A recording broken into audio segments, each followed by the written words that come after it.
Okay, question 5 on the midterm quiz is actually taken directly from chapter 5 again. It's subtracting a mystery number from a binomial to get an answer that's a trinomial. So it's kind of an interesting question. There's a whole bunch of different ways you can actually solve this one. The method I like is by actually writing it out algebraically, skipping the model thing altogether and going to the algebraic expressions. So here in this first one here, we really have, oh, this one here we really have 2x squareds minus 2x altogether. It's a binomial. And from that, we're taking away an unknown polynomial, and we end up with this answer here, which is negative x squared plus x plus 2. So that's really what the question is saying, not in a model form, but in an algebraic expression form.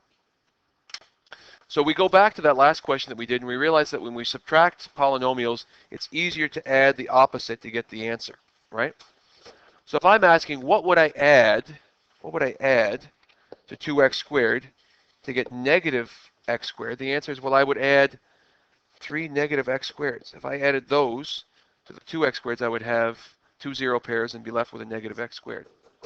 I would also, if I had, what would I add to that? What would I have to add to this, excuse me, to get that? Well, if I had 2 negative x's and I got a positive x, I would have had to add 3 x's to this to get this. And in this binomial here, we really don't have a constant. So what would I add to nothing to get positive 2? Well, I should actually erase this here. I would actually be adding 2 to get that. So if this was an addition statement, I would be adding this trinomial to get this. But it's not an addition statement, it's subtraction.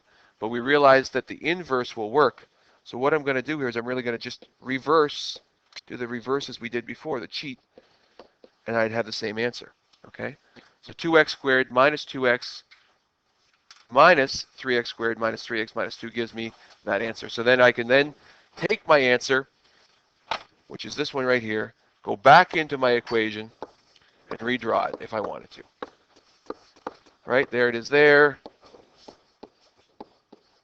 and there. That's your answer. There's other ways to find the solution, but, you know, if you used a different method but got the same answer, great for you.